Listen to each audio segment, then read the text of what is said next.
calendar year. It's a difficult project with a lot of elements in a very localized, kind of specialized industry. Queens Place Drive extension, the infrastructure's been installed there. We're just waiting on the development to kind of tidy up some loose ends, and next season in the spring we can get that paved with the sidewalk, curb gutter, and lighting all finished up. Moving down to the sidewalk, that's in progress right now. If everything goes well, we're expecting 20 weeks to completion, so we're looking at probably having a sidewalk there sometime in May. There is some risk with working with the provincial department who owns the bridge in that area. Moving down, we have the pool structure, which we know is well underway, still working on under grand opening date of July 1st. And finally, we have the Waterloo phase, which was unable to be completed this year and we'll look to complete next year. So I think at this point we'll pause and ask if any council members have any particular questions about those items in progress for the 25-26. Councilor Wenzel? You just need your mic. Sorry. The Mount Pleasant Exchange extension, when I read water transmission extension phase 5, the next phase of transmission main upgrading on Roy Turner Road from South Queens water treatment facility to West Street in Milton. And I've been an advocate of the transmission line from West Street, from the bottom of Roy Turner Drive to the bottom of Union Street, where it's our oldest piece of infrastructure as far as the water transmission is concerned. And I thought that council was insistent that that had to be done before we start extending water up to Mount Pleasant. Maybe I'm wrong, but when I look at this, I don't see, I see it ending at West Street, and then I see extension up to Mount Pleasant, but I don't see anything from the bottom of Roy Turner Drive to the bottom of Union Street. I'm confused.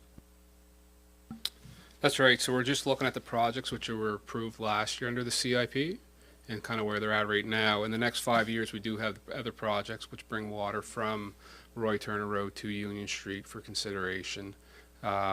Just with regards to the timing, so the transmission main is key for the Mount Pleasant for the full build out, but is not key for the I guess the beginning of the development up in that area. So we've worked with the developers on a timeline, what they look like for a phase build out, and it aligns with what we're working on right now. So there's no concern with timing of our transmission main upgrade and their developments. Well, that's fine, but that piece of infrastructure in that area has been thrown on a 2-year plan and a 5-year plan since 2017. So are we throwing it on another 5-year plan, and then by this term's over, we still don't have that done? No, this is the same timeline that we looked at back in 2019 when it began, I believe.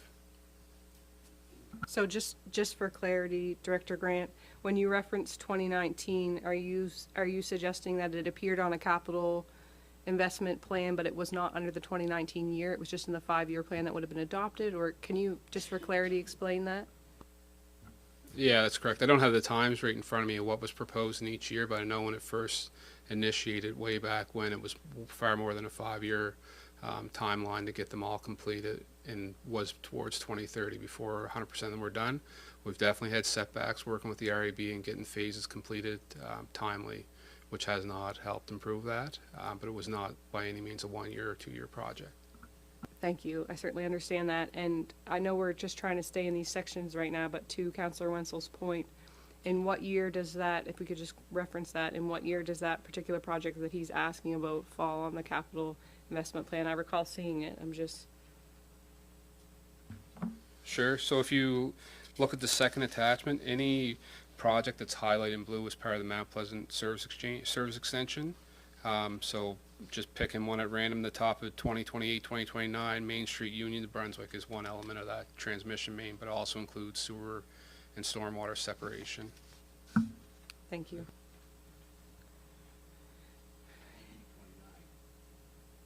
Any... Councillor Jenkins, go ahead.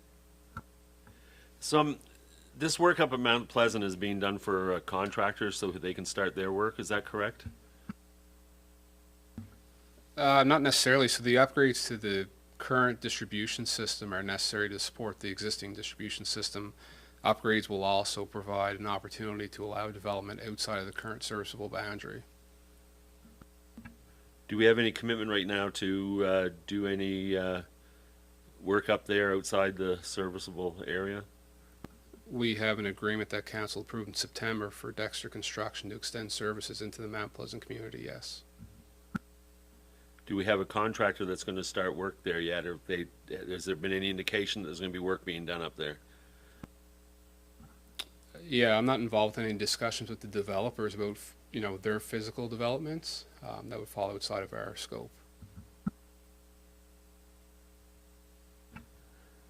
It concerns me that we're going to spend millions and millions of dollars in the hopes somebody builds up there. I think we should be looking at this a little bit more serious moving forward. Any other questions for this particular section at this time? I'm going to reiterate a point that I've been making since last October. With the loss of water and the loss of treatable water, and with us jacking up the water, hiking the water rates, and then going ahead and starting a project to send transmissible water up Mount Pleasant Street before you fix the issue down here on West Street of town. I'm just reiterating the point. It does not make sense to me, and it never will. 28, 29 before you fix the problem? No. Anyway, that's my point. Thank you for sharing that. I will say it's my understanding from being a part of this previous term when these discussions took place for Mount Pleasant Service Exchange, and as they've been ongoing, is that the grant funding that we got from the province, which was I think close to 10.5 million, if I'm remembering correctly, that money that we got will address a lot of these issues that you're referencing that do 100% need to be the infrastructure needs to be replaced. The stipulations on that grant fund were that grant is for growth and development, so it has to support new infrastructure, new water and sewer. So those funds we would not have been able to get to address aging infrastructure without the second part and being able to extend. So I understand there's frustrations here about infrastructure and old pipes and things like that, but I think we also have to be realistic in the fact that this didn't happen overnight. It's been ongoing for a really long time. We do know it needs to be fixed. We need to make sure that these things are on our capital plan so that they are addressed. But it would be impossible to fix them all overnight. There are bits and pieces of them, and I think, if I'm not mistaken, because it's tied to this growth and development grant, I think that the capital investment plan likely has to be strategic in supporting that in a reasonable time frame to then still be able to do what needs to be done, but not for that to completely take over. Is that a fair comment to say? Yeah, I think that's accurate. Ultimately, this is a plan. If council would like to see something different, we can certainly revisit the projects, the pricing, all that, and represent it for consideration. Thank you. And on that note, I would just like to share a little bit further about that, is that this is, and Director Vino said it earlier, but this is the first draft of the capital plan. For us, the three of us who are returning from a previous term, we didn't deal with this until we were dealing with our operating budget. It often ended up fairly late in the spring. It makes it really difficult to put out RFPs and get tenders and get outside sources to do projects. And so the fact that we're talking about this today in December is really great. And I also would like to thank the staff who brought this forward to do this, because this is the first time. So we're not adopting this today. We do not have to leave here and think that we've finalized this, because that's not the facts. So this is the time where we give our feedback, and if there's someone who would like to see something move up in the plan, we can debate that, we can talk about that, we can ask staff for more information and have them bring it back when this comes back in January. So I certainly don't want anyone to feel like they have to figure this all out today, or we have to figure this all out today. We don't. So let's just all take a breath, ask the questions that you have, and let's just, keep things kosher, and we're doing okay. So with that, I would just look to see if there's anyone who has any particular questions about the in-progress projects from the 25-26 capital investment plan. If there are none, I would just like to, I flagged a couple. So the sidewalk, Director Grant, you mentioned, if I heard you correctly, you mentioned there's, with the bridge over by Meadow Pond, the province has something to do with that, and so you thought maybe May, but on this, it looks like it's estimated to be completed December. And so I'm just wondering if you can clarify that, because it was certainly my understanding when we allocated more funds to contract this out that we were looking to speed that up. So are we going to be able to likely do that? Yeah, that's correct. So when we prepared the draft staff report, that was the best information we had at the time, was likely the end of the calendar year. It looks now like we'll be able to get it done by the end of April, 1st of May. That's great, thank you. And then I had another thing flagged here for South Queens Outdoor Pool. I know when we were talking about the pool and the fact that it was going to be heated, the target was to try to have it operational in the spring, and so this looks like July 1st. Is there any possibility of that happening by July 1st, or is the project delayed and that is a reasonable timeframe to expect?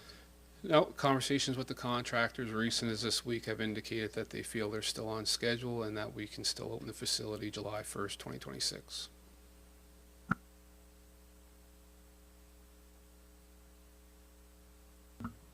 If there are no questions about any of those other items, I'll look to staff to continue on to the items moved to fiscal 26-27.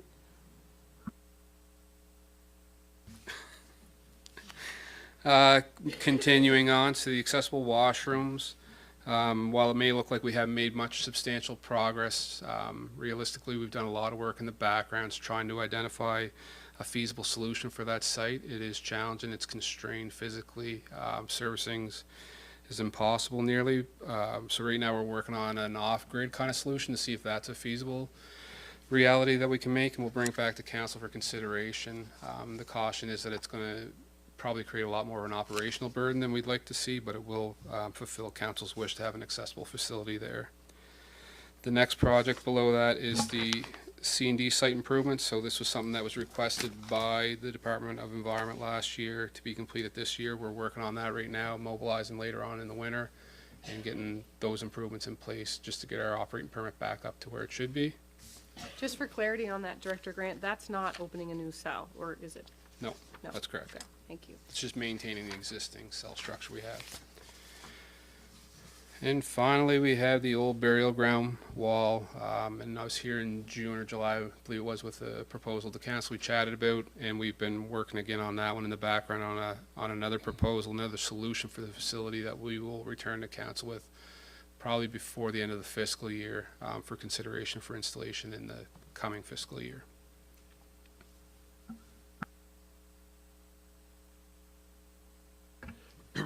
How long has the old burial ground wall been a problem? Is it just suddenly starting to lean, or has it been leaning for a while?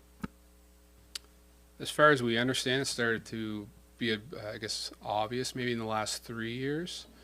Just over the last week, we got a report that people feel that it's moved substantially again, so we're monitoring it, but we haven't seen any indication that failure is really imminent. We'll continue watching it for now, and if it does become a substantial issue, we'll prevent pedestrian traffic in that area.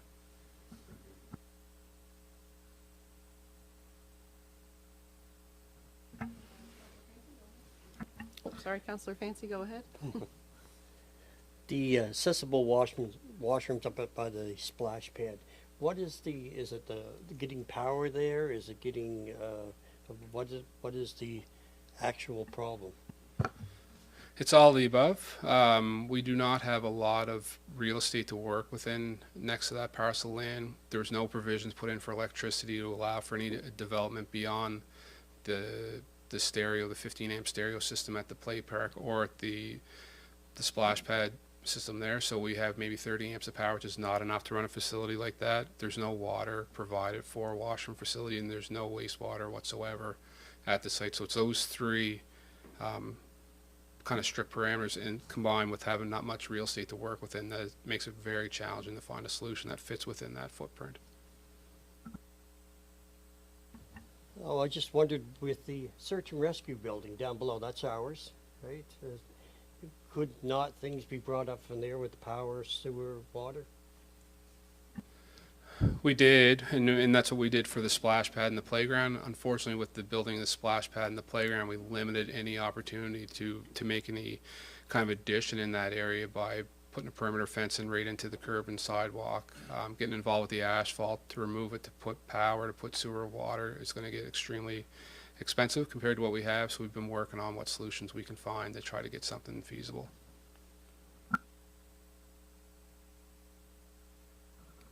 Other questions? Okay. Staff, yeah, go ahead, continue.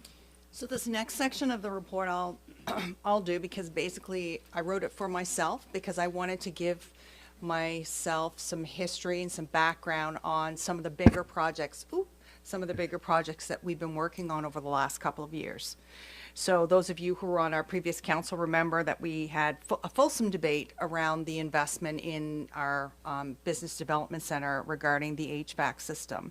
So it was on a previous capital investment plan at 1.9 million, but the actual cost of this project is anticipated to be 2.1, which is based on the contract price and some change orders.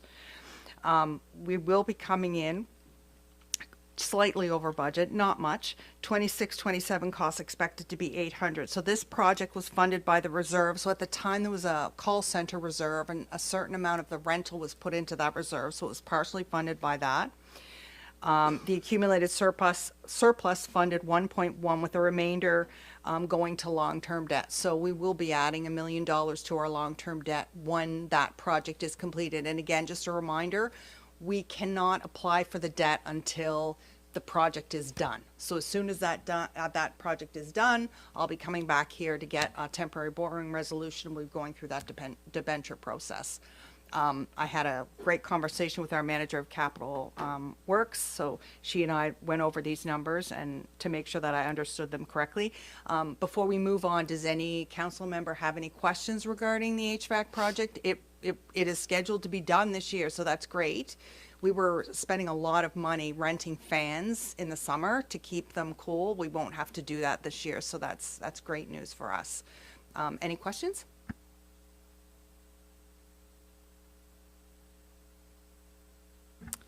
Good. Next, library renovations. Great library. I hope you've all been down there. There are a few items still to be completed for the library at an anticipated cost of $112,000. This would include a canopy over the entry at an estimated $70,000 and some facade upgrade and accessible parking. The original budget, if you remember, was $1,050,000, and the current estimates put the total cost at $816,000. So we've come in we expect to come in considerably under budget for our library renovations. So that's amazing. Any questions about that? So this current estimate of 816, that includes 112? Yes.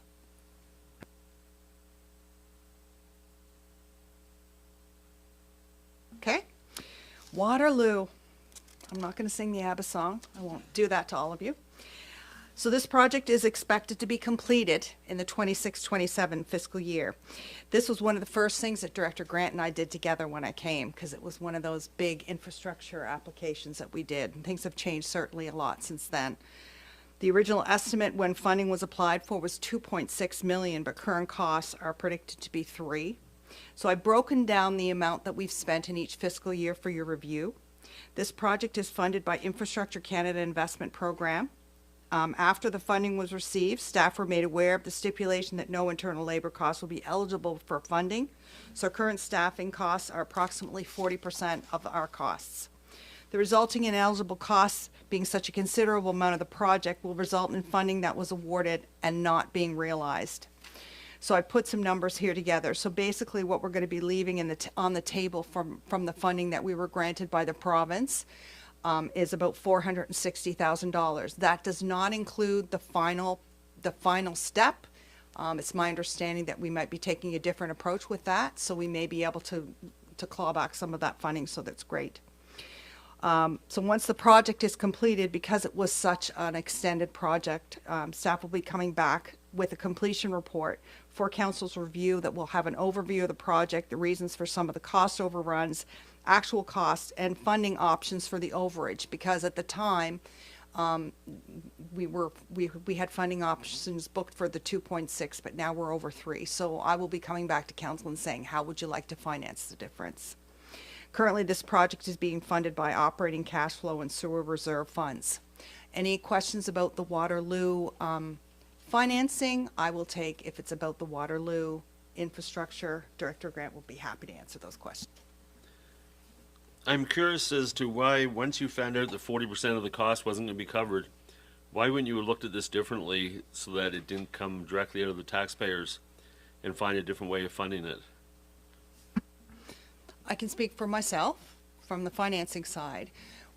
By the time we realized that it wasn't going to be covered, when I do claims after the fiscal year. So after the fiscal year is done, which is usually in July by the time the auditor work and all that stuff is done, then I have to submit a claim. The claim goes into the province then reviews the claim, the engineers go over it. So by the time we realized that that wasn't the case, we were 2.5 years in.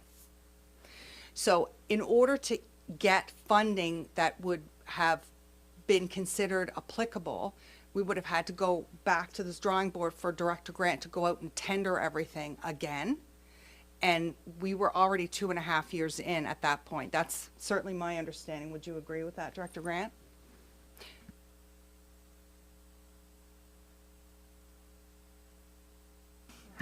When this project was started, what was the original intention of it to be ended? On what year was it supposed to end? When the first phase would start in 2018, it was a 4-year project, expected to be completed in 2023. There was 2 or 3 years in there where there was no phases approved by council, so I think we completed the first phase, and then we went 3 years without any progress, got the ICIP approval and went back. In each of those years, the capital budget was a little bit delayed in approval, which led to a late start and shortened phases. So we went from having 3 subsequent phases to what we got now, which is 4.5, essentially. I would also say, as a returning member, I recall early on in our council term, I don't know if Councillor Miro or Councillor Fancy remember this, but we had applied for that grant to be able to do the Waterloo project, and we weren't successful in the grant application, and you can see the cost of these projects, so we certainly weren't in a position to move forward without that funding. So that's another thing that would have hindered that. Any other questions about that project specifically? I think this also, too, just goes back to the point about if we can hash this capital budget out early on, it positions us better for these projects, because when it's not approved until April or May, and then the RFPs and things like that go out then, it's really challenging, and sometimes you're going to pay more for that. So I think this step is the right one, and happy to work through that. So you can continue. Thanks. So next up is our amazing new pool. So total budget for this pool was $8,080,000. There are some challenges associated with the completion of the project and funding shortfalls. The process of value engineering to bring down the contractor's tendered price to fit the budget. Pre-award on a design build allows for gaps in the very tight estimate. So many details were undesigned, and a large element, which was the wraparound concrete bleachers, was missed. While certain items saw savings, some saw cost increases, but the bleachers now, even as redesigned to reduce costs, will cost approximately $150,000. Contingency budget is large and useful, but may not cover cost overruns, especially if Efficiency Nova Scotia rebates are not successful. Current overage is estimated at about $150,000, and as the project approaches completion, staff will come to council with a report and funding requests for any overages. Any questions on? How can you miss $150,000 worth of cement bleachers? I don't understand it. They're not small. They're there, and yet they were missed. I just don't understand it. Those are the risks that are introduced when you got certain parties working on an agreement, and you got different parties working on the physical execution or completion of the project. So when you got a design group that's looking at one part of it, a contractor looking at another, an owner signing contracts, staff working on reducing costs by doing as much as we can internally, there's certain gaps that are introduced that are never ever crossed off. And I think It's a lesson learned in rushing to the finish line on a project of this substantial size that just prove that it doesn't always work successfully.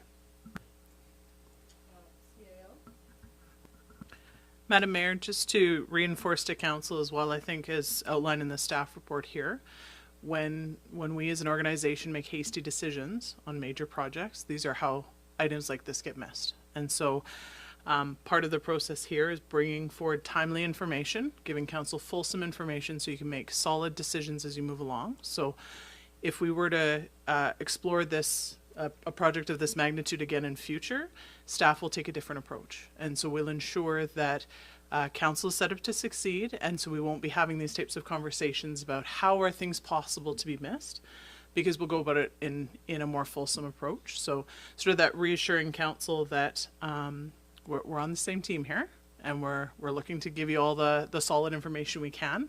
And so the reality is at the time, it's from my perspective, making hasty decision puts us in this type of situation. So we won't repeat this in the future. Thank you. Counselor Fancy, go ahead. Yes, I know when we first were looking at this, we changed the plans 3 or 4 different times, especially with the seating, because we didn't have enough seating.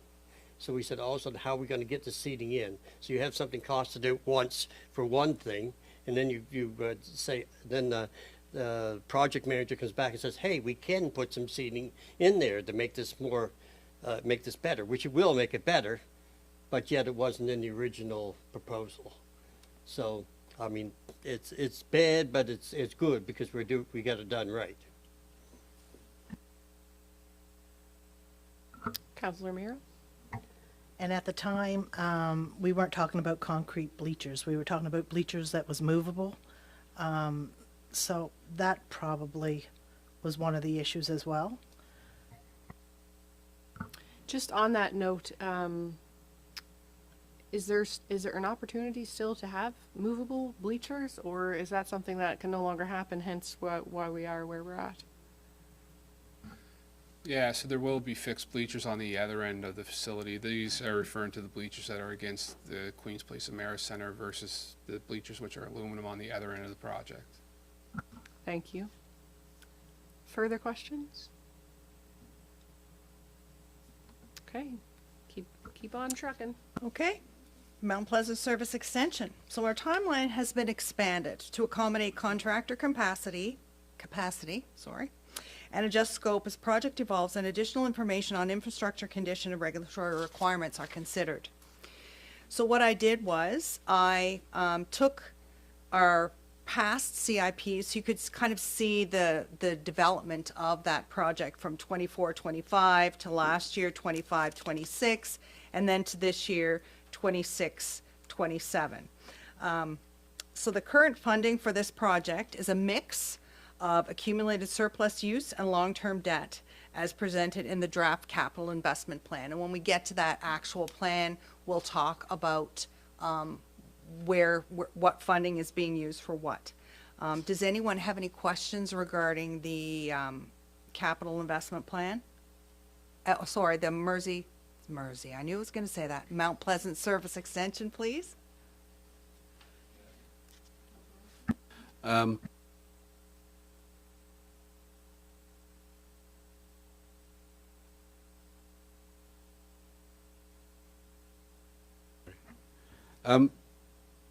Is there a specific reason why you took pieces of this? For instance, say 2728 Wolf to King, which is just a block, and that block will cost you $2.204 million. Is there a reason for that? Like why it's broken down into these geographical points? Sure. I'm sure you're familiar with the suggestion. You don't need an elephant at one bite. So breaking the project down from the grand scope of it, which is to get from the water treatment facility to Union Street, looks at about probably 10 or 11 different sub-elements. Each sub-element, Wolf to King, is just that phase of it along Main Street, which involves not just the water transmission main, but also sewer, storm and force main, catch basins, paving, recovering sidewalk, and work of that nature, I guess. That takes in the lateral lines too? That is correct.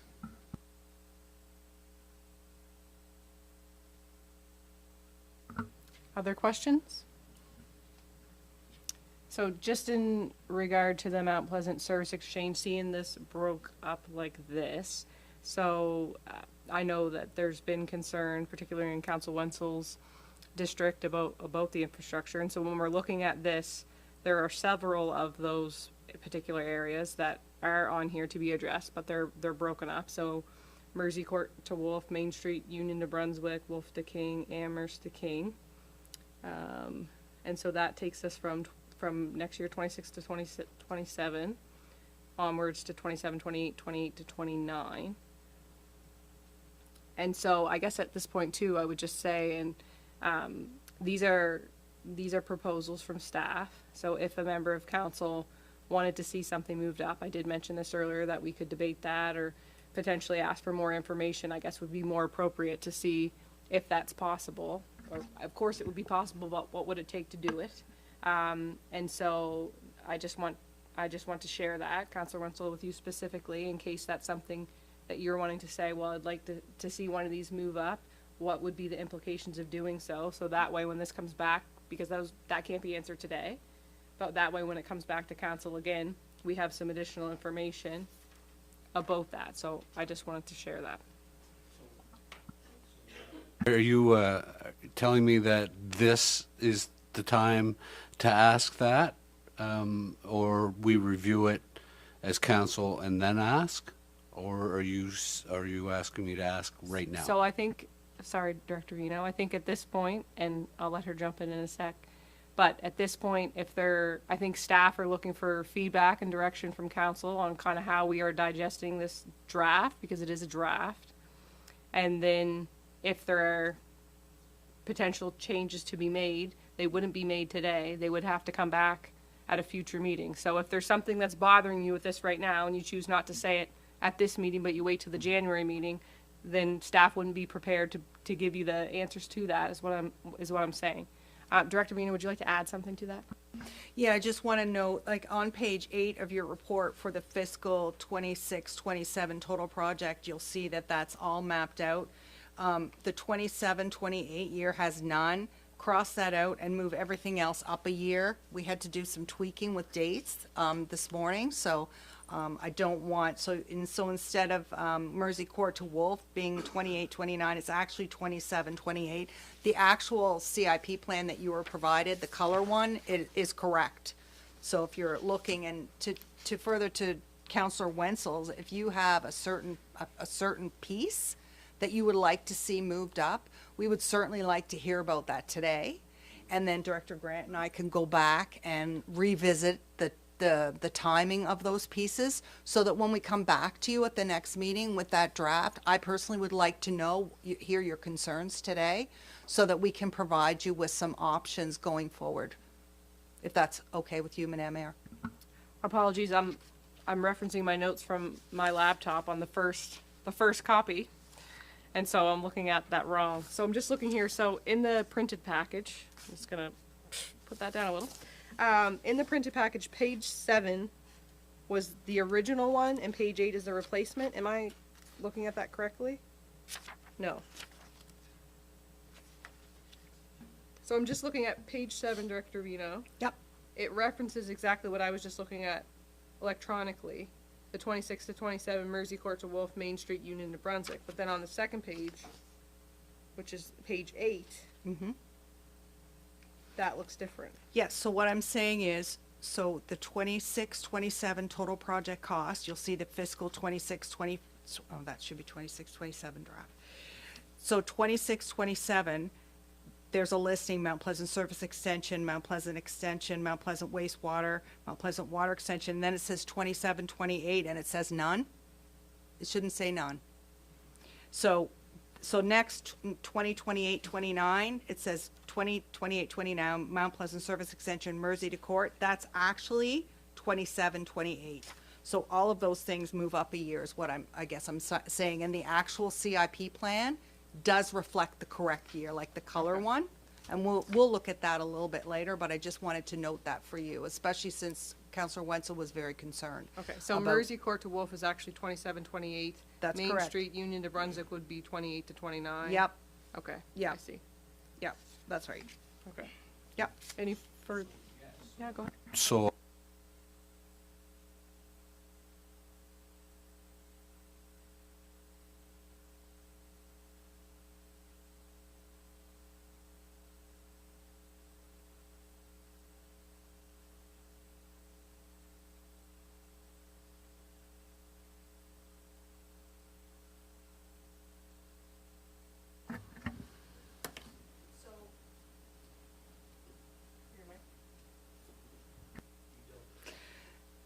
So if you look at, so page 7 is previous CIPs. So that's not, so we're looking at page 8, look at page 8 at the CIP for 26, 27. So perhaps Director Grant can speak to which of those pieces references this Daphne Farm that was in the 2024 CIP, being not a Liverpudlian, I'm not sure where that is. Sure, I mean, I think he nailed it. The MPSC extension on top of page 8, 9.7 million more or less is the extension of the Daphne Farms, as well as the Pleasant Avenue, College Street, Shore Road. And I guess just to reiterate, if council would like to see us consolidate all the rest of those projects into 1 year, that's certainly something we can return with more information on. So just for clarity, you are saying that council could request to include Mersey Court to Wolf, Main to Union, Henry Hensey to Union, Main Street to Wolf, Main Street to Brunswick, potentially moving them all up? That's correct. If that's council's wish, then we will work out getting you some more information on what that looks like. I would, at this point, I wouldn't be confident in saying that that can be done all in 1 year. I'd be sort of shocked if the design work could be completed in 1 year, and then the tender work would probably still take 2 to 3. The phased approach we looked at seemed to kind of mitigate a lot of that. It's still about a similar timeline with getting it completed, which is 5 to 6 years, but it could expedite it slightly if that's what you wish. Certainly. I would also be concerned about trying to put all of those things in the same year. Personally, my view would be, could we potentially move some of these up from where they are, but without trying to put them all in 1 year, because I feel like we'd be setting ourselves up to be disappointed, personally. And then as far as the Mountain Pleasant Service Exchange extension, it is my understanding, based off the information we've had and the fact that we've contracted, that we can't bump that out. That is not an option. it's all together. It's all now one project. It's tied together, but that particular extension component of the 9 million, we've contracted that work out. This council awarded that tender for that work to be done. So that, we can't bump that out. Am I correct in saying that? Would anybody like to jump in there? No, you're correct. I mean, that project is one element of the big capital approval that we received a year and a half ago from the provincial government. And it will have to move ahead. We can look at escaping it to see what's in the contract, but I'm sure that there'll be financial penalties from that as well. Certainly. But what I'm saying, Councillor Wenzel, is that all of these other projects that are slated currently, and Director Vino said they're off by a year, but the Mersey Court to Wolf and all those particular streets that need upgrades in your district, we could look at, could we move those up so that they're not so far out, is what I would be potentially looking to have staff come back with information, because it is, I would imagine it's likely impossible to try to have all of that done in a year, but I certainly would have an appetite to see if there is a way forward to get some of that work done sooner, because I think this is also the point of discussing this capital budget now, is that we cannot do all this stuff in-house. It's impossible. And so if we're looking at contracting things out, does it make sense to extend these projects out and compile them together, where it makes sense for someone from the outside of our organization to be able to tackle it with more crew, things like that? Well, I guess both Director Grant and Director Vino are hearing us have this talk, so I look forward to what comes back. But I would comment that these projects being block to block, again, I'm going to reiterate, and I might sound like a broken record, but if you don't fix from the bottom of Roy Turner Drive to the bottom of Union Street, which is our oldest piece of infrastructure, it makes no sense to me to drive water up a hill. I don't know, priorities are priorities, but I'm getting lost in the lingo of, well, this project was approved by this, and this section is approved by that, and we get money on the, isn't this all one big project now? I mean, isn't that why we had to wait now till the water utility, the utility board has to give us our permission to even start down there? Isn't this all just one project? Or is the Mount Pleasant Exchange separate, getting up to Dauphiny Farms, than the rest of Liverpool? I'm lost. I'm trying to expedite and get the old infrastructure fixed before we start driving pressureless water up a hill. Is there, before I recognize Councillor Miro, I'm just wondering if there's clarity around that particular comment, because it's my understanding that we're like 4 to 5 years out from Mount Pleasant, and when I look at this capital plan, there's a lot of these areas that are going to be addressed. So it was my understanding that they sort of kind of all come together at once, although some of them are starting before others. And so if you could just clarify that so everyone has a good understanding here, that would be appreciated. I will do my best. So with achieving the development areas, with reaching them, we need three things. We need to extend services, which is the contracted dexters that we already spoke about. The lift stations need to be upgraded, which is proposed next year to be going out for tender in January. The final piece is the extension of the transmission mains, upgrading them to allow the full build out. And speaking with the developers, they're not looking for full build out in the next 5 years. They're looking long term, some are up to 12 to 18 years. So we have time to roll the plan out like we have proposed here and still accommodate full development. Councillor Miro? If I recall, wasn't there a timeline on the grant that had to be used a certain amount of time? We've applied for extensions. Thank you. Just going back to the fact that there has been one councillor who has said that they would like to see some of these items potentially speed up and are looking for information to come back from staff, but I've only heard that from one councillor. And so this is your opportunity to, if you're agreeable to that, at this point it's not, I don't think it needs to be a motion, I think it's just direction. But if you're agreeable to looking at more information to see what the implications would be if we were to move some of these items up, I just need to know that, because I don't want Councillor Wenzel to think that's the expectation. If other people aren't in agreement, you need to share that. So I would just encourage people to say how they feel, and if you're neutral, that's fine as well. Councillor Jenkins, go ahead. I think I'm on. That's okay. I agree with the Councillor Wenzel. We have to fix the old before we fix the new, so I'm in agreement. I'm 100% in agreement. I just can't see us wasting treated water for another 6-7 years. I just can't fathom that. Is there anyone who disagrees? Or is everyone happy to see some information come back at the next time we discuss this, with opportunities for expediting these other infrastructure projects? Councillor Fancy, go ahead. It's hard. It's a hard one, because what the plan is right now is that we won't be putting water up there until such time as we need it. So that by that time, these others will be fixed. It's supposed to be that it comes together, that you're getting the water there when it's needed up over the hill. So I don't know if we do one before the other. If does it need to be done that way? I would think it'd be simpler to put new pipe into the ground than tearing up old pipe and putting new pipe down. which takes, I think, would be a lot harder to do. I hate to be the bad person about it, but I think the plan we have works. Thanks for your comments. Anyone else who hasn't spoken would like to speak?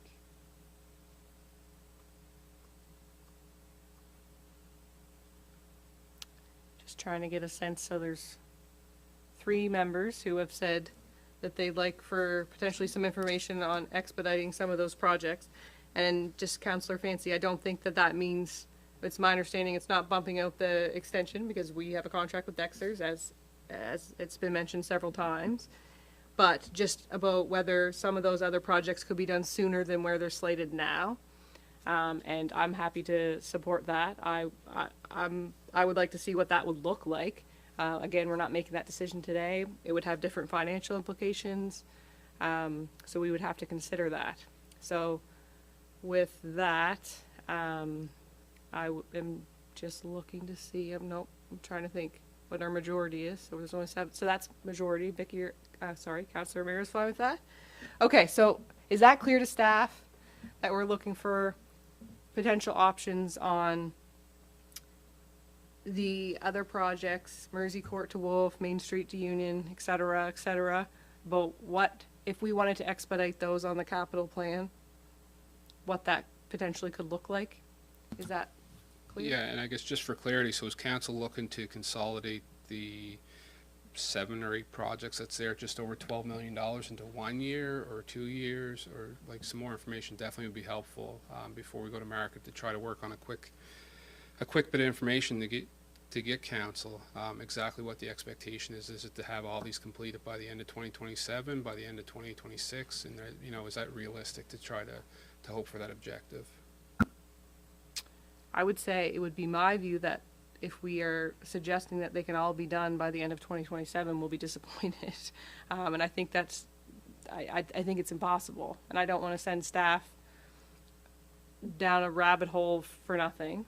But I think there's an opportunity here to potentially move some of those sooner. So what do other members of council think about that? Are we looking to consolidate some of those to try to see if we can have them completed by 2029, 2028? I mean, I'm not an engineer. I do not understand why it would take years and years and years to fix the old terrible pipeline from the bottom of Roy Turner Drive to the bottom of Union Street.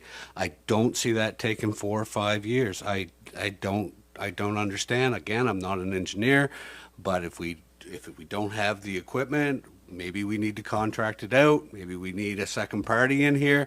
I don't know, but I think it's, I can't set a timeline because, like I say, I don't know. But the sooner, the better. We're losing more than 60% of our treated water. That infrastructure, that pipeline that I'm specifying here, it was built in 1901 or something. I mean, this has to be done. And the sooner the better. But I can't give you a realistic goal, Director Grant, because I don't work in that industry. I don't understand how it works, and I don't understand why it takes so long. Yeah, so we can definitely return with, I guess, how fast can we get it done, how much it's going to cost, and we'll see what that looks like. Just to touch on the 60% non-revenue, I wouldn't expect to see 60% of it being that one segment of line. It's, as we know, it's spread throughout the town, so if we accomplish 10%, we should be satisfied. I don't want to set false expectations that replacing that transmission main is going to save all of our beans that are falling out of our basket. thank you. So I think if this is the will of council to look at expediting those, what are the implications to move those up? And then we'll look for staff to provide us with some options. Is that enough for you folks? Director Grant, is that sufficient enough for you, or do you need more clarity around that? Thank you. Okay, so we're on page 8. So now we're gonna go, we're gonna look at the actual CIP plan that has the green strip across the top. Do you guys have color? Awesome. That's good. Makes things a lot easier. So we've talked about a lot of these things just now. Let's just go quickly over the 26-27 year. I'm going to just take you through the columns. So INF REF is infrastructure reference, so that's a reference that Director Grant and myself make to make sure we carry projects from year to year with the same number. C/0 is carryover. N is new, okay? Project is obviously project name. Municipal reserves, that means our landfill equipment reserve or our equipment reserve, or last year we formed a new fancy schmancy reserve called the operational capital reserve. So that's what that means. Municipal surplus means just that. The surplus is a bucket of funds that was formed by surpluses over the years. It is not specified for anything specific. Reserves are buckets that are specified for something specific, like buying equipment, like buying landfill equipment, like buying, assisting fire departments with their truck payments. So that's a reserve. It's specified for something by previous council. So the surplus has not, it's a general fund made up of previous year's surpluses. If we get to the point where our operational expenses are more than our operational revenues, municipalities are not allowed to carry a deficit. So I would have to take money from that surplus over to operations to balance operating to zero. Now, what we've seen the last number of years since I came is we have, and I've talked to everyone about this before, we have seen successive structural surpluses, which means our revenues are higher than our expenses. So that money has been moved over to the municipal surplus. So that's why we have a significant surplus. The next column is provincial funding. That's obviously the province of Nova Scotia. Federal funding is the ICIP plan plus the Canada Community Building Fund, used to be called gas tax. Private funding is something that we've had donations from community members or organizations. And the last column is long-term borrowing. Does anyone have any questions about those columns and what they mean?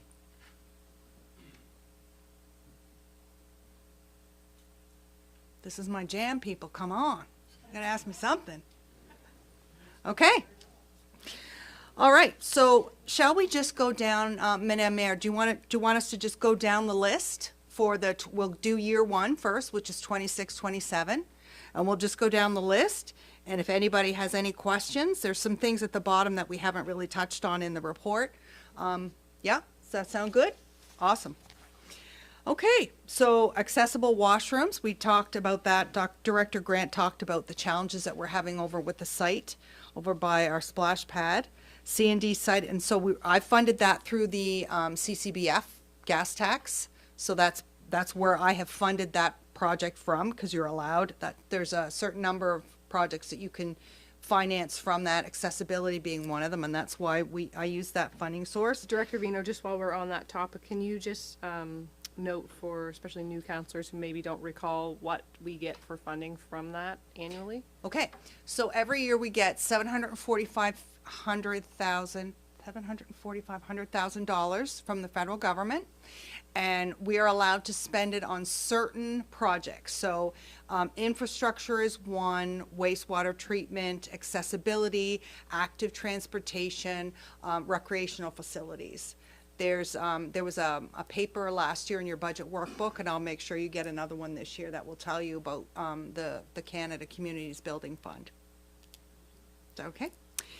So C&D site improvements, that's something that construction and demolition that Director Grant spoke about. So I have put, and again, this is draft.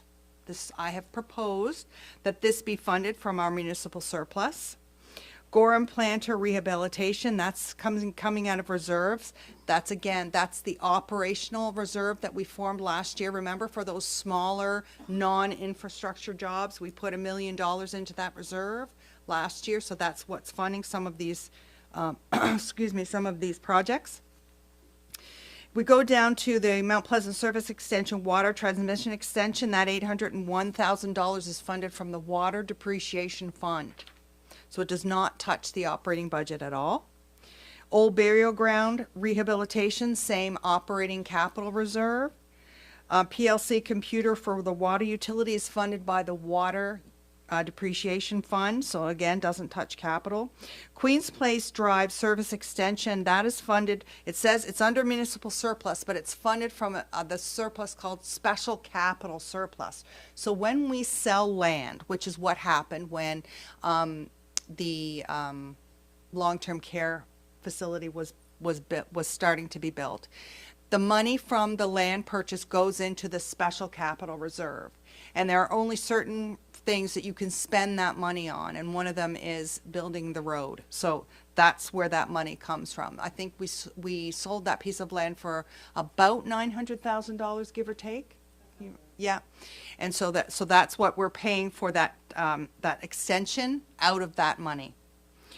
Next, we have LED light refit, track and lobby. That's Queen's Place. And if you remember last year, we did the first phase of our LED lights, and now we're going to move to the second phase.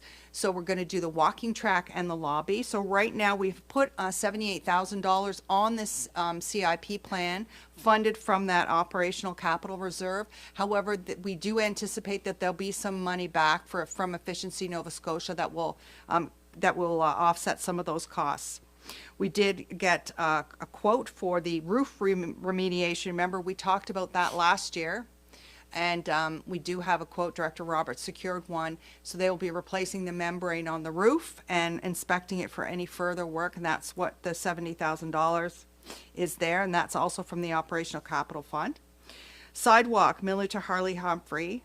Is that right? Harley Humphrey? Anyway, yes. That was something that we discussed last year also. So we have some funding, the 325-165, which is that part of that library money that we never spent because the library came under budget out of the gas tax money. That's there, and then the rest of it comes from the municipal surplus. That was the funding source that was selected by council last year, so I just kept it consistent. Director Vino? Yes? A question in regard to that.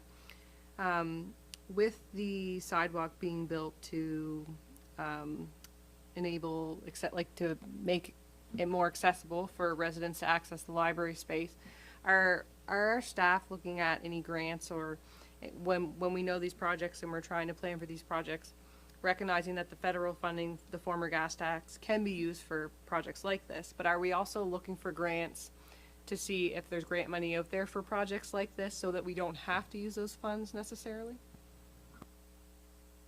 I think I'll defer to our CAO on that. Yeah, so, Madam Mayor, if there's an opportunity to seek additional funding, yes. The short answer is, of course, we would wherever possible. Thank you.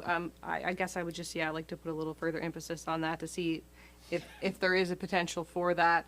Just recognizing that in the past, we didn't have a ton of capacity in-house, and so we didn't really have someone that could potentially really look at all the different grants and things like that. I know we have made some changes with a provision to be able to, increase that capacity, but it's great that those former gas tax funds are, something that you can use for that, but because that scope is so broad and you can use it for a million other things, it'd be nice to be able to save it unless you really had to use it. So just wanted to throw that out there.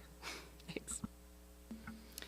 Next up is our pool. We've discussed that earlier. So what you're seeing on this capital investment plan is the remainder, what we anticipate to be the remainder of the cost for the pool.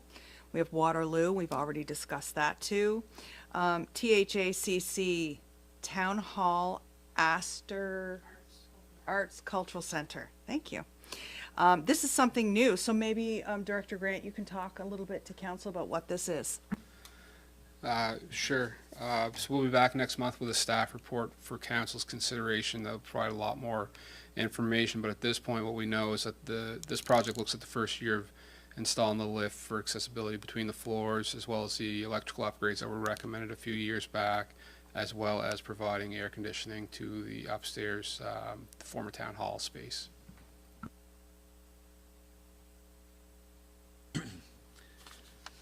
So for this budget, it's 1.09 million, and a year later, it's 4.4 million. What's the 4.4 million for? If I flip to the right page. So on page 10, Looking at project 2712, year 2 is the installation of the HVAC system for the auditorium, as well as the stage expansion in the back room. So looking at putting, I think it was another 25 to 30 feet on the stage to allow for storage on site, as well as appropriate dressing rooms for the user group, as well as the HVAC system, which would provide air conditioning in the auditorium space. I just want to lodge my negativity towards that right now. Can't believe we're going to spend $5.4 million when we have poverty and we have leaking pipes and we have everything else to spend money on, but we're going to spend $5.4 million for something that's not used by very many people in Queens County, and many of them have never been inside. So I think we should be considering that in our budget deliberations.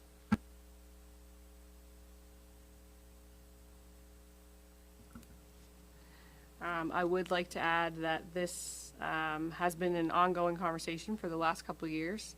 There are a board of directors at the theater who've been working to improve the HVAC they've applied for federal funds twice, I believe. I think they still have a grant application that is in, that they're trying to offset some of these costs. We do own the building, and the reality is it hasn't gotten the maintenance and attention it deserves.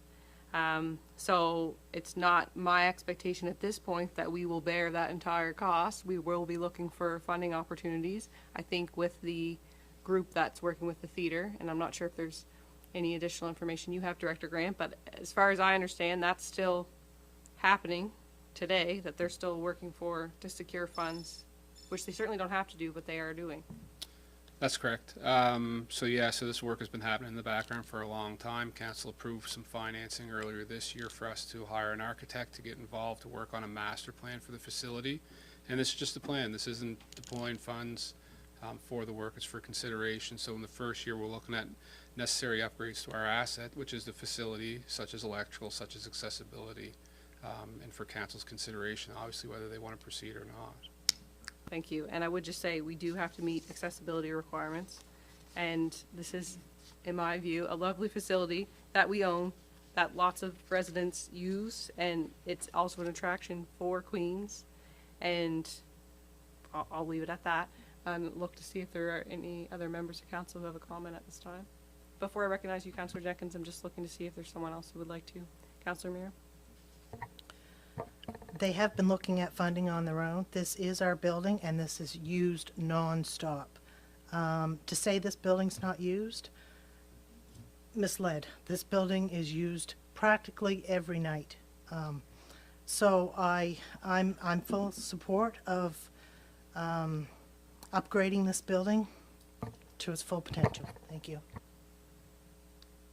I'd like to add a little something there too. The building would be used even more if we could do something with the heat. It can't be very well used in the summer, whether it's to show movies or to have shows, because it's pretty unbearable. So some kind of heat exchange or cooling system, I think, would increase the usage of the theater. And just to comment, it's one of the, if not the oldest theaters of its kind in the country. I think the one up in Muscatub, it might be a little older or similar, but it's in a historical building also, so we have to keep that in mind. Thanks, Councillor Wenzel. Councillor Jenkins? I think it's fantastic that it's used. What I don't think is fantastic is that the people of Queens see any revenue from that building, even though we're putting millions of dollars into it. So that's my problem, is we're putting millions of dollars into it, and it's getting used, and but it's being used by a select group of people. Just to add to that comment, I certainly hear what you're saying. There was an agreement put in place with their lease, if I'm not mistaken, that there's a certain percentage of every ticket sale that comes back to us that is used towards capital projects, so they are contributing to that. But to Councillor Wenzel's point, it is very difficult for them to maximize their full potential because you can't sit in there in the summer. It's so unbearable. And so that group is willing to work with the Region of Queens, and they will give percentage of their ticket sales, but they're really hindered by how much they actually can book because of the issues in the space with heating and cooling. Director Vina, did you want to add to that? Yeah, I just wanted to reiterate that is true. It is in the agreement, and so last fiscal year we received $1,500, and that is put into a reserve that we set up so we can use some of that funding if it gets to be to the point where it will pay for some of these things. It's going to take a few years for sure. And just for clarity, I don't think that was for a full year. Is that correct? I believe it was for 8 months. 8 months. Okay, thank you. Director Grant, when you said air conditioning in the first phase of it, where were you talking about air conditioning? Because you're in the second phase, you're talking about the lobby. So I'm just wondering where this first phase covers. The first phase will provide air conditioning, cooling, not necessarily air conditioning, but cooling to the upstairs, to the multi-purposes rooms, as well as the small office.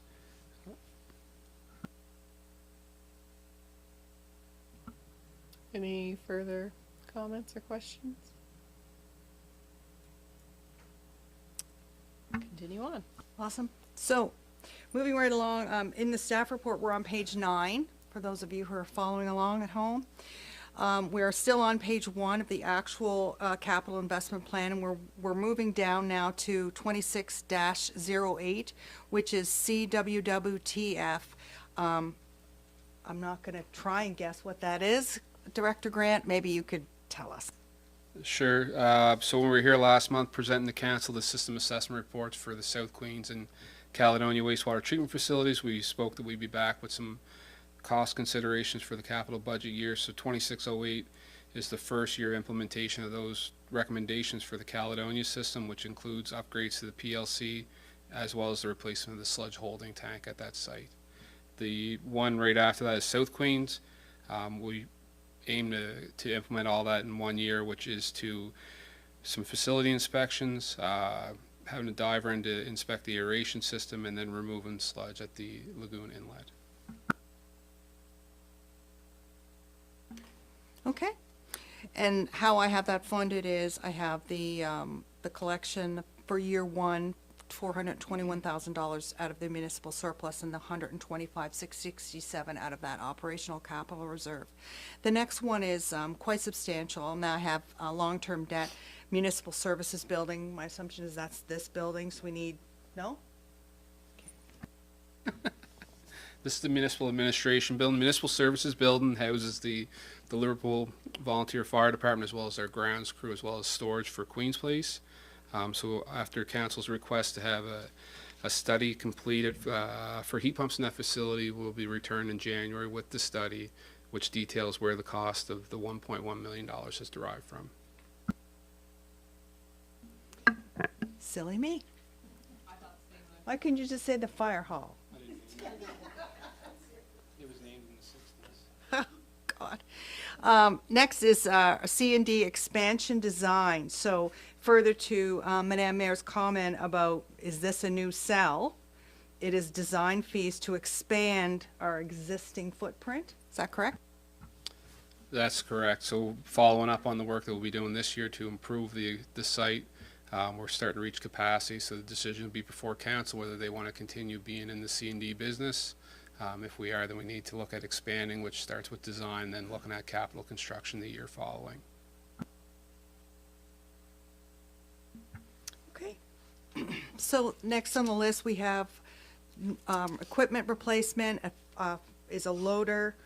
I don't know why a loader. Maybe you can tell us what a loader is and why it costs $441,000. Let me just take it from here. Yes. Sure.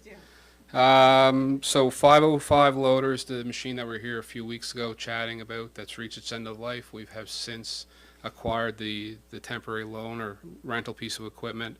So looking to follow up on that, put it out for procurement on the market to acquire a new machine. Don't we keep on? Yep. The next project below that, the Millbrook Flume Assessment, this is one that's been on the radar for 5 years. So we finally reached year 0 where it needs to happen, which is looking at the Millbrook Flume, which starts essentially at the bottom end of Union Street and runs all the way to the Meadow Pond. There's some structural concerns, there's some flow concerns with flooding of adjoining properties. So that's some engineering study work for that. The next project down, 2508, is the transmission main from Roy Turner Road to Mersey Court. Mersey Court would be the development that's just north of the Cowie Well, private road. The next project down is replacing 103, which is a 2013 pickup truck. The next project would be 303 Waste Handler, which is a machine that's used at the landfill for handling solid waste and part of that process. The final one is 509, which is their public works backhoe, which has reached it's reaching its end of life and it's due for replacement. So just to review the funding sources for that, we had the Millbrook flume assessments coming out of the Operational Capital Fund. That Roy Turner to Mersey, that's the Water Depreciation Fund, so because that's strictly water. Landfill equipment, we have a landfill reserve that we will be financing that out of. And then we have an equipment reserve that we'll be financing the 509 loader out of. Now that brings us to the end of the 26-27 year. For council's information, this is the plan that staff take to work on. So if you're going to change a year, this is the one to change, because this is the plan that we look at when we plan our work. The years ahead, the 27 to 2031, just because it's in the plan, you may change your mind next year. To your point, Councillor Jenkins, about the $4 million for the town hall. Just because it's in this plan doesn't mean next year you have to say, oh, well, we approved it last year, so we have to do it. I just want to ask one question about this, the town hall or not. Does it have to be done in 1 year, spending $4 million, or it can be spread out over a period of time to get us the same result? That's a question for Director Grant, and he's having a tinkle. So I would say, based off my understanding, and he's coming back in the room now, but I think my understanding would be that he had mentioned earlier that there's a report coming to council about the Arts and Cultural Center, the Astor Theater, and so I think we'd have more clarity then. Director Grant, Councillor Jenkins has a question for you. Just gonna leave it at that. Director Grant, that $4.4 million that's in for 1 year's expense, can that be spread out over a 2 or 3 year period so that, and come out with the same result, or is it something that you have to snap your fingers and make it happen? That's a challenging one to answer at this stage. So it potentially could be stretched out over maybe 3 years, but it's a lot of interdependent work. So the project, as we see it right now, we're at the stage that we're in, is building a pad for a heat pump to sit onto, which would allow for space to be created for the storage for the backstage for the new dressing rooms, as well as taking up some parking. So it could be jigged around in a couple different phases to smooth it out. The smoothest way would be just to have one general contractor come in and do it all at one time, though. So it would be cheaper in the end just to get it done. Thank you. Any other questions? Okay. So just for clarity, council, I just want to make sure that staff have the direction they need. So for the 26-27 year, what you're asking us to do is to go back and look at the schedule for the Mersey Mount Pleasant surface extension and see if we can consolidate some of those jobs to get them done within 3 years rather than 7. But everything else on this list, all the projects you're happy with, the financing you're happy with so far, everything is good.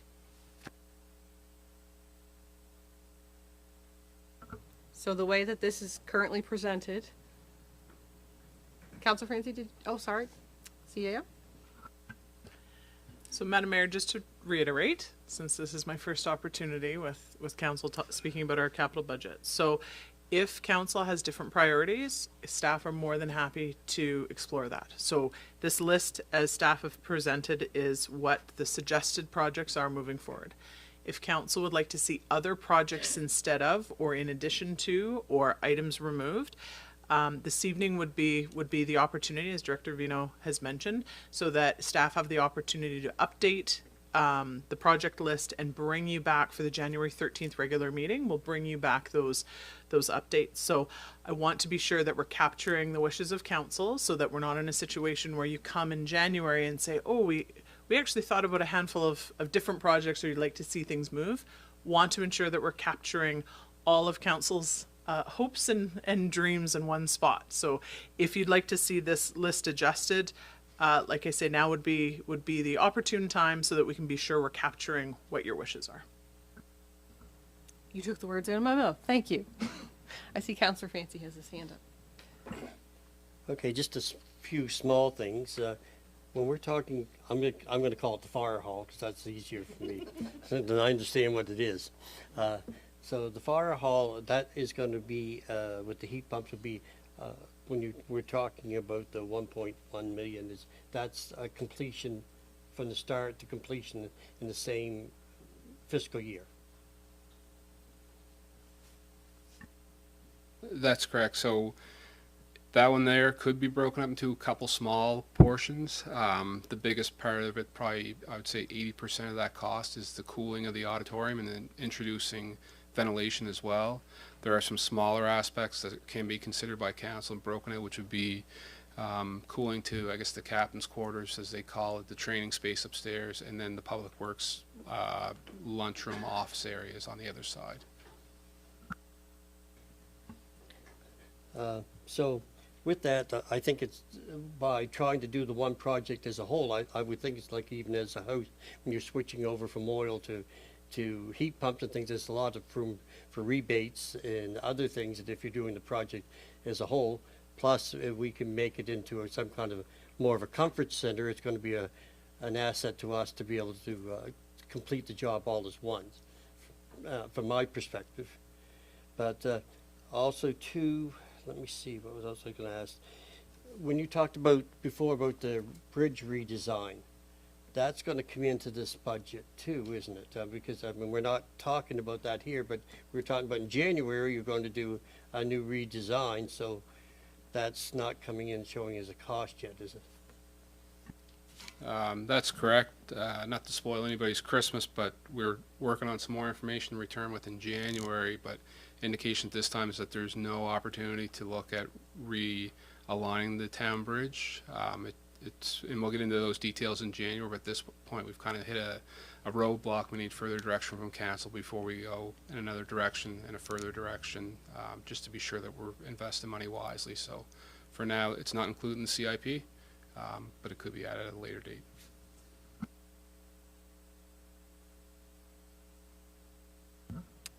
Any other questions? Councillor Jenkins, I see that hand going up out of the corner of my eye. Okay. Okay. Director Vino, I just wondered maybe if you could just touch on, in this report, just about the financial implications, what our options are for borrowing and such as that, because I know in the first term, I don't think we really borrowed anything. The few of us that have returned, it wasn't really something that was often suggested. I know that the waters have changed here a little bit. But I think if maybe you could just kind of highlight that process, because there are a lot of new members around, you know, the council table, and this is only the second budget for them. So if you could kind of just high level give some info about that. Sure. So when we borrow municipal units borrow, we borrow through what they call the debenture process, and it's done through the Municipal Finance Corporation. So we don't go to the bank and borrow money. We borrow through the Municipal Finance Corporation. If we're doing a big project and we don't have enough cash flow to fund it, then we get like a line of credit with our bank. So there's two different. So there's the short-term credit, and then there's the long-term credit. We can't apply for the long-term credit until the project is completed. So when you see me come with a TBR, temporary borrowing resolution for council, that will be because the project is done. If I run out of cash to cash flow the project before, I will come with a TBR to get a line of credit.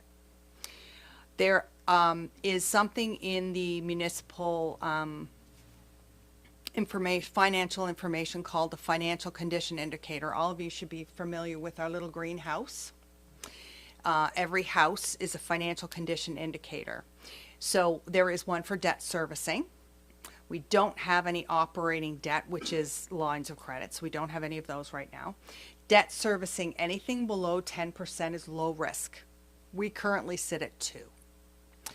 I have taken the debt that is in this report, and if you look at page 12 of your staff report, you will see that under implications, I wanted you to make sure that you understood the implications of the debt that is in this capital investment plan. Strategic capital investment is the responsibility of council. Investments shape the future financial conditions of the municipality. And as Madame Mayor said, in previous iterations of whether it be staff or council, I don't think that debt was something that was looked at as a real solution. It was kind of a last resort. And I think as a consequence of that, we do have some significant shortfalls in our infrastructure. Would you, yeah.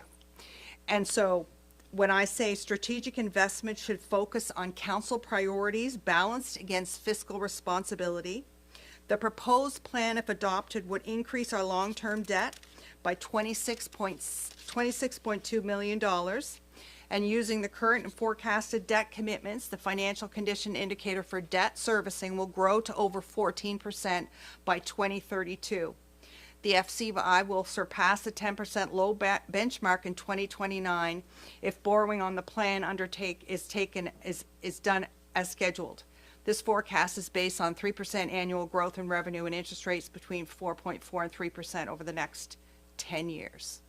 So I knew by adding the debt to this plan, you as council need to understand the ramifications to that. Debt is not necessarily a bad thing. If you're borrowing money to invest in game-changing infrastructure for the region, it's money well spent. We do still historically have low rates. If I'm sitting here in a year and we're looking at 10% interest rates, I may be preaching a different thing. But right now, we're looking at under 5. So that's why I have built in the debt as a form of financing on this capital investment plan. And again, the debt will only be incurred if the project is completed. So while there might be debt of $4 million in this plan to finance that town hall HVAC program, that could happen next year, and you may change your mind, and we won't incur that debt. So again, this is a proposal by staff, not this is concrete. We just because it's on here, we must do it. We must borrow. We must do. No, this is proposal by staff. The most important year in this plan is the 26-27 year that we just talked about. Okay.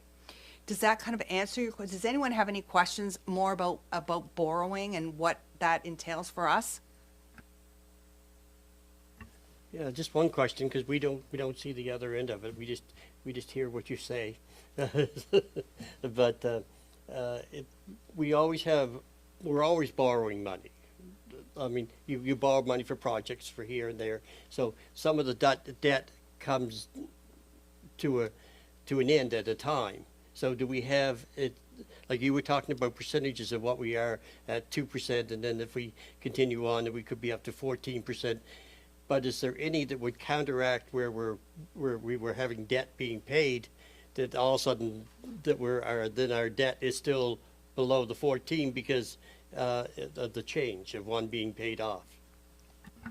So I forecasted the debt out to 2041, and that considers all of the debentures being paid off and all of the new debt being, so it considers both of those. This debt is paid off in this year, but we have more debt in that year. The one thing that I didn't budget to borrow more money for, and I'll be coming back to you next fiscal year, is there's a balloon payment due for Queen's Place of $747,000 that will either need to be paid off, and council can make that decision, or I can go back and refinance it. So when I forecasted this debt, I forecasted it as if we were going to pay that off. So if we don't, that might tweak those numbers up slightly, but it won't be, it's not a material amount that I think would affect any of your decisions. I'm just kind of forewarning you, so in 2 years, you don't look at me and say, well, Joanne, why didn't you tell us this was coming? Just consider yourself told. Anybody else have any questions? I would just like to say a comment, and as far as the budgeting goes here, and I had asked earlier if we were looking at, grants and things like that for accessibility, but just also wanted to highlight, I think this came up last year, but in case it did not, is that this stuff has to be budgeted like we wouldn't get the grant. We try to get grants, and so that would go back to the comment earlier about the Arts and Cultural Center, is there are grants available, and I can't remember what that one in particular was called, but to get rid of oil heat and things like that, green challenges or something like that through the federal government. But there are, in my mind, when I look at this, I think there are a lot of opportunities for us to seek out grants that would also reduce this cost. But we can't say we're going to go after this grant and plan to get that grant fund until we know we're approved for it. So I just wanted to note that in case anyone wasn't aware of that. And with that, I'll ask for any other questions. Councillor Jenkins? So if we go ahead and borrow a chunk of change, $10 million or whatever we decide is we're happy with borrowing, what would be the payment schedule on that? Like, how much would we have to raise a year just to pay the interest on that and the principal? The principal is usually divided evenly over the 10 years. So if you're borrowing $10 million, it would be $1 million a year.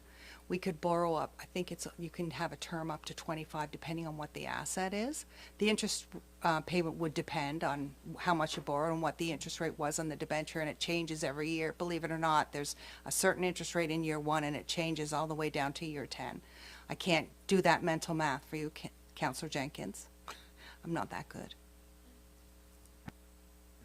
I'm just wondering where we're going to get the money to pay the debt. That's what concerns me. When we don't have the money to do programs and other things, I think we should consider it long and hard. There are two components to debt. There's interest and there's principal. So when we're borrowing for an infrastructure project, for example, that infrastructure project is broken down into pieces. And each of those pieces have implications for our residents. There's a water portion that is attributed to the water utility. So it's an expense on the water utility side, which would increase the expenses for the water utility users. There's a roads and streets and stormwater management portion that is part of our roads and streets costs, which is attributed to that area rate for roads and streets that currently 75% of it is paid by District 13 and 25% of it is paid by the rest. The sewer portion is the last portion, and that is paid, right now, that is paid by the general tax rate under the sewer costs, sewer revenues. And I know it's on my list, and I'm sure it's on Director Grant's too, because technically what should happen is the sewer should be treated the same as the water utility. The sewer users should be paying for the sewer costs, and we'll get there. We have been kind of busy the last couple of years, but that's our goal, to get there, so that when that happens, then those users will pay for that part of their debt. So yes, I understand your concern about where's this money coming from, but if the sewer users and the water users are paying for the debt that they're attributed to, their rates are going to go up. So it might not be the tax rate, but the cost will go up to them regardless. Is that helpful at all? It is somewhat, but we have a ways to go with this, because right now when somebody in town flushes a toilet, I'm paying for it in Greenfield. And when I flush my toilet in Greenfield, I'm paying for it in Greenfield. I had to pay for my sewer system. I had to pay for my well. So it sounds like we're getting double dipped outside of Liverpool. We even have to pay to take it to the landfill when they pump out our sewer system. So I think we're really being taken well care of out in the countryside. Thank you.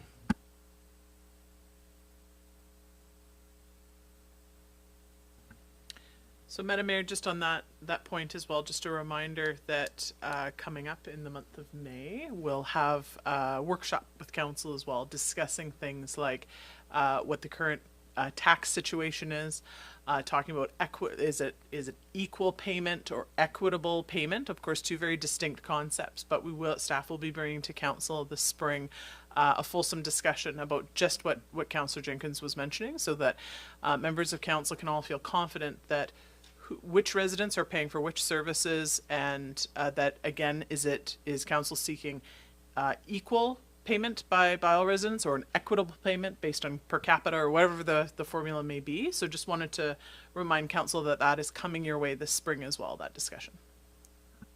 Thanks for that.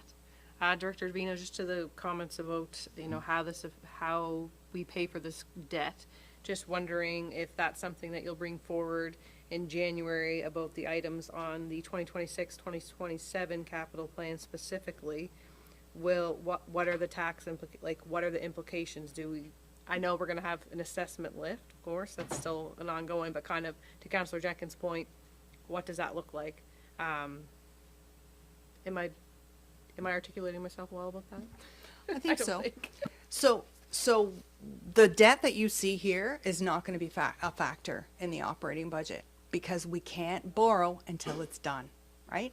So it's always in the next year. But what I can do is provide you, as I do every year, with how much, when we do that magic 1 cent number, how much does 1 cent on the tax rate create for revenue? So you'll have that. I will be able to give you, like I said, I have the debt forecasted out. So we can revisit that for sure and give you kind of a perspective on those costs going forward. Again, they're based on estimations of interest rates. It's my best guess now, but I don't know what's going to be going on in 2040. So we'll just have to take it with a grain. I know, shocker. Take it with a grain of salt. Any further comments? I think also just to note that sometimes there are little projects that pop up that councillors are advocating for, things like that wouldn't fall in this. And so do you just want to touch on the amount that would make it a capital project versus asking for it during the operating conversation? Because we will get there, but not until the spring. And so I also don't want members of council to sit here and think, well, I didn't bring this up, I can't ever advocate for it. So maybe if you could just clarify that, I think that would be good. Sure. So our policy, as it currently stands, is projects that are under $50,000 are operational expenses. So they would hit the operations budget. So if you have something that you're thinking that you want to have added to this list per our CIO's conversation that you think is going to be over $50,000, now's the time to let us know. Give us a sense of what it is. If there's any quotes out there, we can call people so that we can bring it back to you in the next draft for your consideration. Thank you. Any further comments or questions?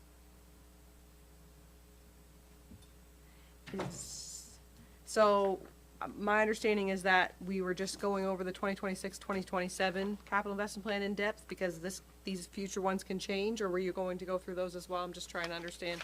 I think while we're all in the room, let's go over it. We're on page 10 of our staff report, page 2 of the CIP, and I think I'm just going to get Director Grant to go down the list. And if you guys have any questions for Director Grant, he's more knowledgeable about, like I said, the meat and potatoes of the projects than myself.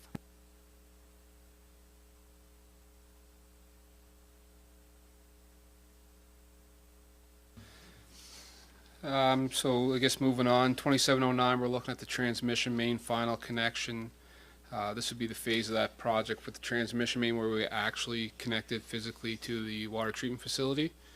The next project we're proposing is a wastewater master plan, both for North and South Queens. So a strengths, weaknesses, opportunity, threat kind of style study for the wastewater system. So we look more long range, probably a 25-year forecast into the system and what we're looking at for development in susceptible areas and such.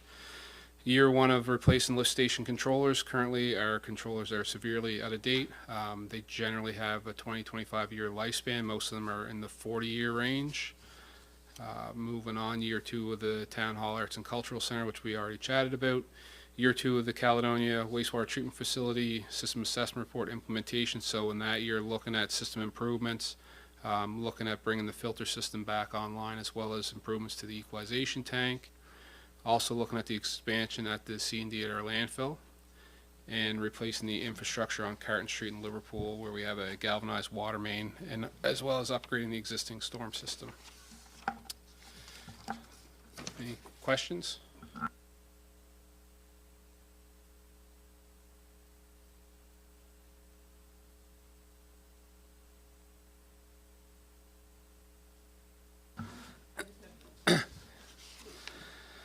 Moving on to page 11, Parker Street, similar, another area that we have challenged sewer system with combined, as well as flow issues due to the condition and grade. Replacement of a 2014 pickup truck, replacement of the tractor and tanker that we utilize for hauling leachate from our landfill to the South Queens facility for treatment. And then the last one for that year would be the replacement of that piece of compaction equipment that we use at the solid waste facility. That brings us to the end of 27-28. Moving on. Any questions, council? Okay, you're still off the hook for now. Maybe. Tread lightly. 28-29, another phase of the Mount Pleasant service expansion. This one looking at upgrading services between Union and Brunswick. Next, we have 3 pieces of equipment scheduled for replacement. Infrastructure upgrades on Swicker Avenue, which also has flat sewer backups and more challenges with operation. And then year 2 of the lift station controller upgrades. Moving on to year 29-30, Keddy Lane. So upgrading the infrastructure on that street. To our knowledge, that is the last street where we have galvanized service lines, which need to be replaced, removed from service. Next, we have 2 Mount Pleasant related projects, upgrading from Henry Hensey to Union and upgrading from Civic 608 on Main Street to Wolf Street. Then finally, 4 pieces of equipment in year 3 of the lift station controllers. Bring us to the last year, 2031-2032, the final element of the Mount Pleasant service expansion, which is the Brunswick to Civic 608 on Main Street upgrading, as well as the first phase of Wolf Street infrastructure upgrading. Any questions? Councilor Mira? I just see that there's a lot of trucks, replacement trucks. Is it possible that we could get a list of the trucks that we do have and maybe what years they are and what we have to replace and what we don't have to replace? Because actually I have no idea what we have in our fleet. Yeah, certainly can. Just so you're aware, we have more than 100 and some pieces of equipment which are identified in the fleet. So we're replacing a modest amount each year, but we can get you a summarized list with the years, equipment, etc. For the next meeting. Thank you. Any further questions or comments?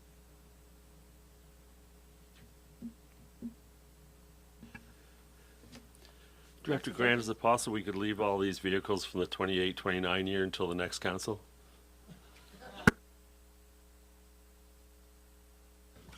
Our expectation by that time is that we'll have a more functional fleet asset management program, which will help us make those decisions, whether they can be deferred or not. Thank you. I know that there's some frustration here with aging infrastructure and things like that, but I also think it's important to note that we haven't had great planning. There's been some planning, but I don't think we've had this high level planning. Director Grant mentioned that we have a wastewater master plan and things that are coming into place that will better position us for the future. And so I think we need to acknowledge that. And also, a lot of this predates the staff we have here today. So in fairness to them, I don't want them to get beat up over this. So I think we're heading in the right direction. We still have a lot of things that we can improve, but just even in myself being here from the first term to this term, we are doing things better. Are they perfect? No. But again, I think we're heading in the right direction. So I would just like to thank staff for the work that they are doing, because it's not easy to inherit all of this and to try to fix it. And you unfortunately do take the heat sometimes. So thank you. Any other questions, comments? I would just like to echo those remarks. I think it's a work in progress, and it's a learning experience for myself. 34 years running my own business, calling the shots, to have other people call the shots. It's different, and I think the staff we have are doing great, and we're making progress, although it's slow, but we'll be picking up speed as we get our feet under us a little bit more, and the staff gets used to us as much as we get used to them. Thank you all. That's right, and I would say that when I came in on my first term, I thought, oh, you're gonna just be able to accomplish all these things, and then you realize how slow government is, and it's hard to digest. And I too, from running my own business, you're used to calling the shots, Councillor Jenkins, as you said, and I feel like it takes about probably 2 good years to accept that things are not going to happen as fast as you had hoped, and then it gets a little easier to digest. So you're almost there. Councillor Fancy? Yes, the one thing that I look at here, from my perspective, is when I looked at the accumulated surplus of what it says for 2025 of 2.2 million to where we're going to be in 2031, if we continue on with this 5-year plan, we'll be down to 1.7 million. So it wouldn't take much if we continue on with this to add too much more than we'd be not in good shape in particular. It's always concerned to me too, because we have things like housing and other projects that we would like to take on, but if we look at this, we're going to be limited to what we do with the budget, because there's going to be no room to go forward with other things that we want to try to address in the community. So I don't know, but it's just a concern to me. I think it would be good in the next year that one of our discussions is, what do we actually want to see for a reserve instead of just hit and miss. I think we need to plan so that Director Vino and Director Grant know where they're going with it, and it might be a little bit of a workshop, but I think we need to settle on something so that we can all work together towards either spending some of the money or keeping it and looking long-term towards our projects. Thank you. Thanks for that. And I would say too, you know, it says here about the balance as of April 1st was 10.2 million. Maybe it would be helpful for the next meeting for us to get a list of what was spent from that to date. Yes, the starting balance April 1st, 2025 was 10.2. So what have we spent since April 1st? And then recognizing what Councillor Fancy said about if this proposed plan is approved, the accumulated surplus balances of March 31st, 2031 will be approximately 1.7. So just a few things that I would like to say is that we have had these huge surpluses. We saw them in my first term for sure. And a lot of it was because we couldn't get projects done. And I think, you know, we have come a long way, and the capital is we pull it out, and Director Vino, I believe you've separated that to make that a bit better so it doesn't inflate the budget if it's not being done. So I certainly appreciate that. But I would also just like to say that most municipalities don't have these kind of reserves that we've had. So we've been really lucky and really fortunate. But you don't want to see these surpluses year after year because projects aren't getting done.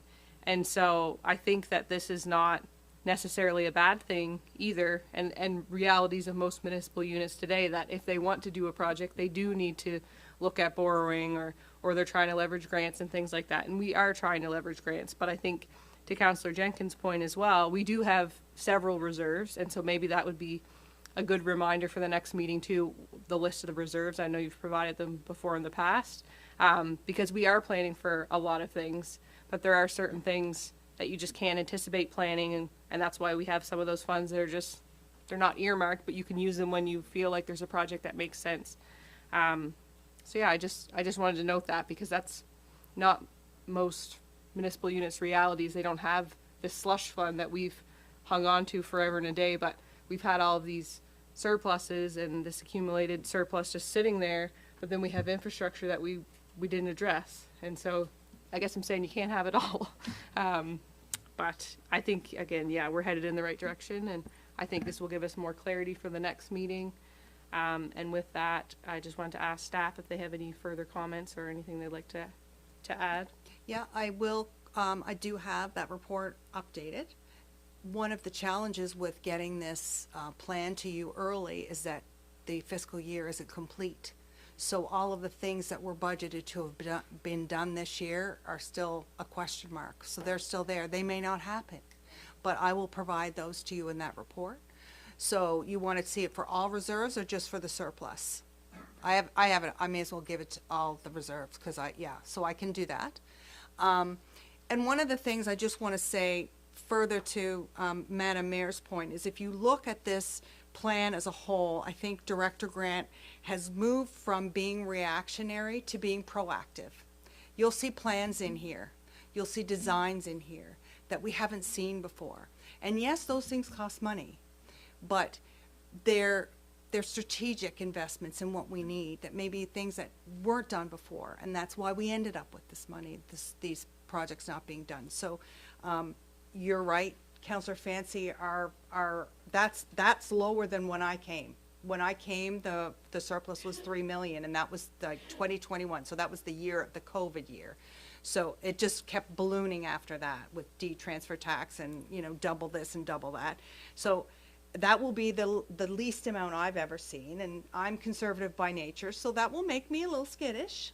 And will have to talk me off the ledge. But you know what? If council has the confidence that they're investing this money properly in the places that it needs to be invested, I really don't think you should let that be a barrier to you, further to what Madame Mayor said. Thank you. And just to that, by expanding our water and sewer allows us to add more homes in, which will grow our tax base. So if we can't add that in, we're limited to what we can do, especially in our urban areas. Certainly. Are there any other comments from members of council at this time? Okay. Well, thanks to staff. Again, I think this is a great opportunity to be able to have this conversation early. I look forward to the next opportunity to do that in January. And again, just to any residents who are watching, we do have a dedicated section on our website for this budget process. It has a tentative schedule, or the schedule is pretty solid except for a few dates may not be required, but that's on there. There's a survey on there. And so please get engaged. We want to hear from you, but we need to hear from you in a proper way with these surveys so that your information can come forward so we can consider that during the budget process. Your names are not released on the surveys, just for clarity, but this is the way that we can make sure that we hear, what do you want to see throughout Queens County. So please, council members, encourage your residents to participate in the survey. And with that, I'm going to